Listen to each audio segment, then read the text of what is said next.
So hello guys, फिर आज हम एक नए टॉपिक के साथ शुरुआत कर रहे हैं। मतलब टॉपिक तो वही चल रहा है, क्या स्क्वायर सॉरी क्वांटम केमिस्ट्री। कौन सा टॉपिक चल रहा है? क्वांटम केमिस्ट्री टॉपिक चल रहा है।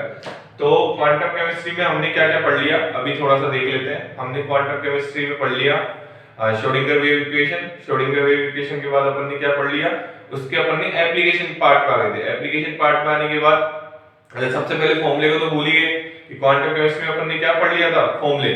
ठीक है, फॉर्मूले पढ़ने के बाद इंटीग्रेशन और डिफरेंशिएशन के फॉर्मूले पढ़ने के बाद हम किस पे आ गए थे, application of Schrodinger wave equation. अब सबसे पहले एप्लीकेशन, कितने एप्लीकेशन थे उसके? 4 एप्लीकेशन थे। कितने एप्लीकेशन थे? 4 एप्लीकेशन थे। सबसे पहले एप्लीकेशन था कि एप्लीकेशन इन क्या एप्लीकेशन था, इन 1D 2D 3D बॉक्स।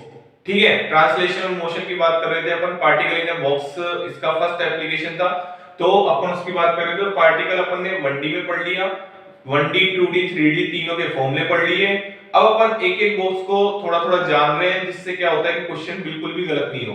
ठीक है, तो 1D बॉक्स अपन ने क्लियर पढ़ लिया है। अब अपन कौन से बॉक्स पे आ गए? 2D बॉक्स पे, पार्टिकल इन 2D बॉक्स। ठीक है, अब यहाँ पे मैंने साइन लिख रखा है, उसका वेव फंक्शन लिख रखा है। क्या लिख रखा है? √2/L sin nx pi x। x है ये बेटा, क्या है ये? x है। मैं इसको कैपिटल X बना देता हूं, जिससे क्लियर हो जाएगा आपको। ये कैपिटल X बना दिया मैंने। ठीक है, कंफ्यूजन बिल्कुल भी नहीं होना है। ठीक है, √2/L sin nx pi x। x क्या है यहाँ पे बेटा? x क्या है यहाँ पे? जो अपन वैल्यू रखेंगे, कौन सी वैल्यू रखोगे यहाँ पे? अरे लेंथ की वैल्यू कितनी है? L/2 है, L/4 है, L/3 है, कि कहां से कहां तक की लेंथ है। ठीक है, तो Lx multiply √2/Ly sin ny pi y divide by Ly। देखो बेटा, कंफ्यूजन बिल्कुल भी नहीं होना। ये जो लेंथ है ना, Ly जो लेंथ है वो बॉक्स की लेंथ है। वो क्या है? बॉक्स की लेंथ है। और ये जो लेंथ के बारे में बात कर रहे हैं हम, वो है कि इलेक्ट्रॉन कहां पे कहां तक पाया जा रहा है। हो सकता है ये L/2 तक पाया जाए, हो सकता है ये L/3 तक पाया जाए, हो सकता है ये L तक पाया जाए। तो वहां तक इलेक्ट्रॉन के पाए जाने की जो प्रोबेबिलिटी है, उसकी जो लेंथ है वो x, यहां पे तो x डायमेंशन है, यहां पे कौन सी डायमेंशन है? y डायमेंशन है। क्लियर है? चलो, यहाँ पे मैंने लिख रखा है साइन बराबर, मैंने बताया था 2D बॉक्स का जब फॉर्मूला लिखा था, वेव फंक्शन तो क्या हो जाते हैं? मल्टीप्लाई हो जाते हैं। वेव फंक्शन तो क्या हो जाता है? ये मल्टीप्लाई का साइन है बेटा। ये जो डॉट लगाते हैं ना बीच में, वो किसका साइन है? मल्टीप्लाई का साइन है। sin x multiply sin y। यहाँ पे भी ये मल्टीप्लाई हो रहा है, sin x multiply sin y। यहाँ पे sin x देखो ऐसे भी बना सकते हैं अपन, इसको ऐसे एरो करके। ये तो sin x हो गया, और ये क्या हो गया? sin y हो गया। ठीक है, तो ये sin x हो गया और ये क्या हो गया? sin y हो गया। अब एनर्जी का क्या फॉर्मूला होता है सर? एनर्जी का फॉर्मूला होता है Ex प्लस Ey, यानी x डायमेंशन की एनर्जी प्लस y डायमेंशन की एनर्जी, दोनों को जोड़ेंगे तो क्या आएगी? टोटल एनर्जी आएगी। कौन सी एनर्जी आएगी बेटा? टोटल एनर्जी आएगी। यहाँ पे मैंने फॉर्मूले लिख रखे हैं, nx h²/8 mlx² plus ny² h²/8 mly²। अब देखो इसके सीधे सीधे फॉर्मूले, ये तो Ex का हो गया और ये किसका हो गया बेटा? ये Ey का फॉर्मूला हो गया। क्लियर है? ये नॉर्मल चीजें, ये सबको ध्यान रखनी है। अब जो मेन चीज है कि सर ये इसमें डीजेनरेसी का बहुत बड़ा रोल है। ठीक है, 3D बॉक्स से तो क्वेश्चन आता ही आता है डेफिनेटली। 3D बॉक्स से और सिंपल हार्मोनिक ऑसिलेटर से डीजेनरेसी का क्वेश्चन आएगा ही आएगा, निश्चित तौर पे आएगा। ठीक है, तो हम क्या कह रहे हैं, 2D स्क्वायर बॉक्स में जो लेंथ है Lx Ly L होती है। देखो बताने की जरूरत नहीं है, स्क्वायर में लेंथ बराबर होती है। ठीक है, डायमेंशन एक ही होती है, Lx और Ly क्या होती है? L होती है। if symmetry is introduced in terms of length result in degeneracy in energy levels। Means इसका मतलब क्या है? इसका मतलब सीधा सीधा सा इतना सा ही है बेटा, कि अगर दोनों की डायमेंशन की लेंथ बराबर है तो हम क्या मिलेगा हमको? एनर्जी लेवल्स में। किसमें? एनर्जी लेवल्स में क्या मिलेगी? डीजेनरेसी। क्या मिलेगी बेटा? डीजेनरेसी। अब सर ये डीजेनरेसी का मतलब क्या होता है, आप तो ये समझाओ। अरे डीजेनरेसी का मतलब क्या होता है सर, ये समझाओ आपको। तो देखो बेटा, ये होता है इसका मतलब कि दो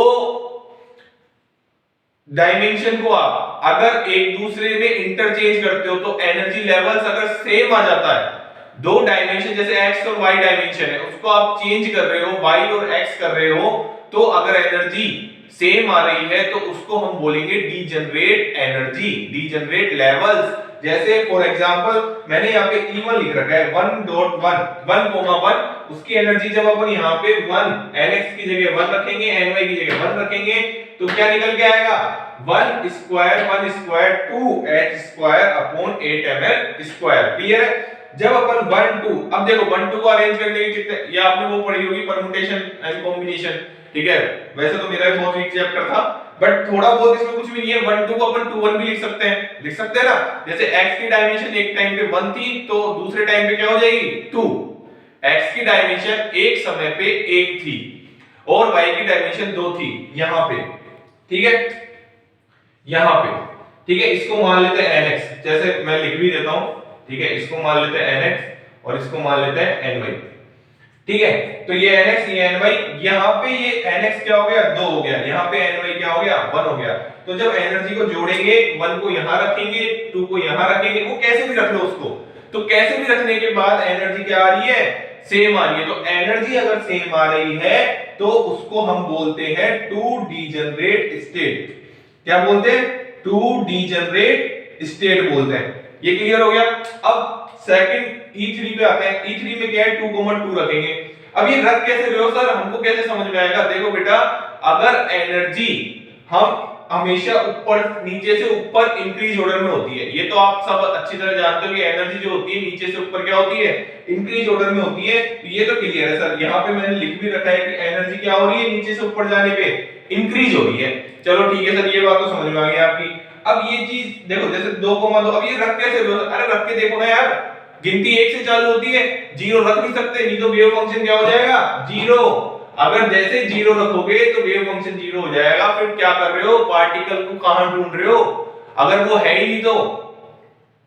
अगर आपने वेव फंक्शन ही 0 कर दिया तो प्रोबेबिलिटी का जो फॉर्मूला होता है साइन स्क्वायर का इंटीग्रेशन, वो भी तो 0 हो जाएगा। तो 0 थोड़ी है पार्टिकल इन बॉक्स में प्रोबेबिलिटी इलेक्ट्रॉन के पाए जाने की, नहीं है। तो इसलिए हम n बराबर 0 तो रख नहीं सकते, तो हम n बराबर 1 से स्टार्ट होते हैं, फिर 2 रखते हैं, फिर 2 रख दिया। 2 रखने के बाद 8h square upon 8ml square energy आ गई। फिर अपन ने E4 रखा 1,3 3,1 10h square upon 8ml square आ गई। 2,3 3,2 13h स्क्वायर। अब आप इसमें एक चीज गौर करोगे, क्या चीज गौर करोगे उसमें, कि यहां पे ओनली और ओनली 2 डीजनरेट स्टेट आ रहे हैं। कितने डीजनरेट स्टेट आ रहे हैं? Only 2, only single 2। जैसे 1,2 है तो 2,1 लिख सकते हो, 2,3 है तो 3,2। अब ऐसे थोड़ी है कि आप कुछ भी लिख दोगे, 2,3 को 2,2 थोड़ी लिख सकते हो, नहीं लिख सकते बेटा। तो यहां पे डीजनरेट लेवल्स ओनली और ओनली 2 होगी अगर होती है तो, ठीक है। अगर दोनों सेम नंबर आ जाते हैं, जैसे 1 1 आ गया, 2 2 आ गया, 3 3 आ गया, तो इनका तो डीजनरेट का मतलब ही नहीं है, ये तो सिंगल एनर्जी वैल्यूज है।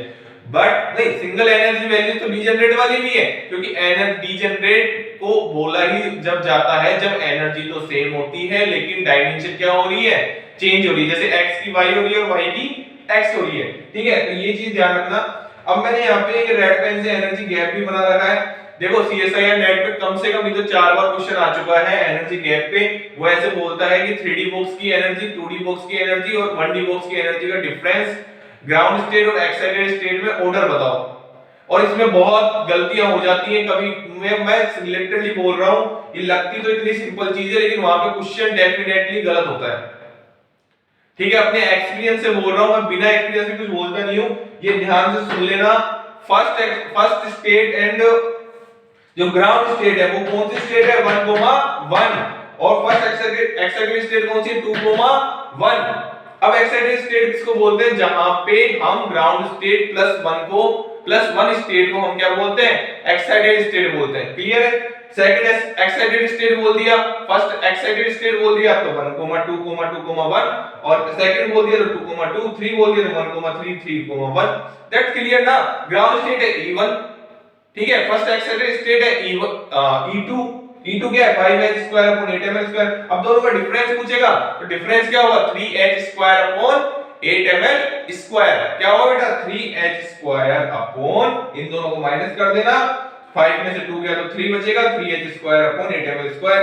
यहां से यहां का पूछे तो इन दोनों को माइनस कर देना, यहां से यहां का इन दोनों को, यहां से यहां का इन दोनों को माइनस कर देना। इससे ज्यादा 2D बॉक्स में कुछ भी नहीं है। मैं क्या बोल रहा हूं, केवल और केवल 1D बॉक्स के ग्राफ पूछे जाते हैं, जो मैं आपको समझा चुका हूं, 2D बॉक्स समझा चुका हूं। अब इसके बाद बचता है केवल और केवल 3D बॉक्स, जिसमें डीजेनरेसी बहुत इंपॉर्टेंट चीज है। ये तो वेव फंक्शन तो तुम मल्टीप्लाई कर लोगे, वेव फंक्शन को कुछ नहीं करना, एक और अपन z का लिख देंगे और मल्टीप्लाई कर दोगे, एक और एनर्जी जोड़ दोगे, वो तो हो जाएगा। लेकिन उसमें सबसे इंपॉर्टेंट क्या है, डीजेनरेसी। क्या इंपॉर्टेंट है, डीजेनरेसी। और जब सिंपल हार्मोनिक ऑसिलेटर पढ़ेंगे तो उसमें तो उसका तो क्वेश्चन निश्चित तौर पे आता ही आता है, डेफिनेटली क्वेश्चन आता है डीजेनरेसी का। सो ये 2D बॉक्स होता है आपका, ठीक है। ले लो स्क्रीनशॉट ले लो।